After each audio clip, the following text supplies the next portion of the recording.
শিক্ষাই একটা জাতির মেরুদণ্ড, আর তা বিশ্বের যে কটা দেশ প্রমাণ করেছে তার মধ্যে অন্যতম জাপান।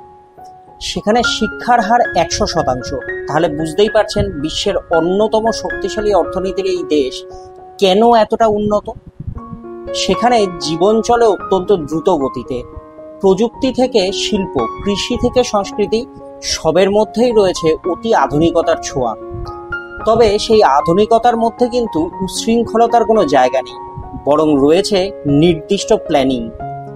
আজ জাপানের এই সুদূর চিন্তারই একটা গল্প বলবো আপনাদের। ঘটনাটি যদিও বছর কয়েক আগে, তাও দৈনিক জীবনের হাজার নেগেটিভিটির মাঝে এই গল্পটা আপনাদের নিঃসন্দেহে মন ভালো করে দেবে। জাপান একটি দ্বীপ রাষ্ট্র। প্রশান্ত মহাসাগরের বুকে প্রায় 6852টি দ্বীপ নিয়ে গঠিত। তার মধ্যে 4টি বৃহত্তম দ্বীপ হল হক্কাইদো, হনসু, কুশো এবং শিকোকু।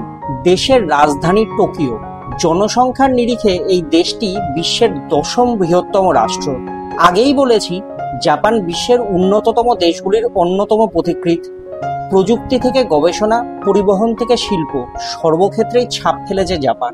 জনসংখ্যার ভিড়ে জাপানের পরিবহন ব্যবস্থায় হিমশিম খাওয়ার ছবি আমরা বহু ক্ষেত্রেই দেখে থাকি।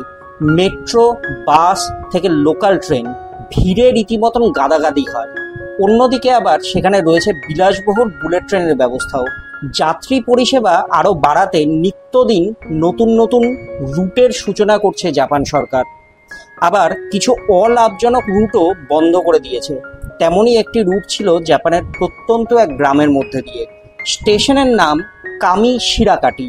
দীর্ঘদিন ধরে সেখান দিয়ে ট্রেন গেলেও যাত্রী ওঠানামা করতো না, ফলে সরকারের মোটা টাকা খরচ হলেও লাভ হতো না এক পয়সাও। তাই সিদ্ধান্ত নিয়ে 2013 সালে বন্ধ করে দেওয়া হয় ওই রুটে ট্রেন চলাচল। তাতে অবশ্য কারো কোনো সমস্যা হচ্ছিল না, কারণ ওই গ্রামের মানুষকে সেভাবে কাজের জন্য বাইরে যেতে হতো না। কিন্তু সমস্যা তৈরি হলো 2016 সাল থেকে। গ্রামের এক ছাত্রীর জুনিয়র স্কুলের গণ্ডি পার করে হাই স্কুলে ভর্তি হওয়ার কথা। গ্রামটি থেকে সেই স্কুল অনেকটাই দূরে।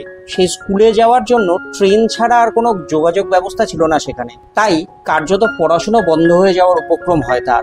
এই খবর পৌঁছয় দেশের রেলের সদর দপ্তরে। তড়িঘড়ি ঠিক করা হয় বন্ধ করে দেওয়া ওই স্টেশন দিয়ে ফের ট্রেন চলবে। দিনে একবার যাবে এবং বিকেলে সেই ট্রেন ফিরে আসবে। যাত্রী একাই স্কুলের ছাত্রী। তার জন্যই কামিশিরাকাটিতে ট্রেনটি এসে দাঁড়াবে। তাতে চড়ে ওই ছাত্রীটি তার স্কুলে যাবে। বিকেলে স্কুল শেষ হলে তাকে নিয়ে ফের ট্রেনটি ফিরতি পথে নামিয়ে দেবে বাড়িতে। রেল কর্তৃপক্ষ সিদ্ধান্ত নেয় ছাত্রীটি হাই স্কুল পার করে গ্র্যাজুয়েশন পর্যন্ত পড়ার সময় ট্রেনটি দৈনিক চলাচল করবে তাকে নিয়ে। গ্র্যাজুয়েশনের পর যদিও ওই রুটটি সম্পূর্ণভাবে বন্ধ করে দেওয়া হয়েছে বর্তমানে।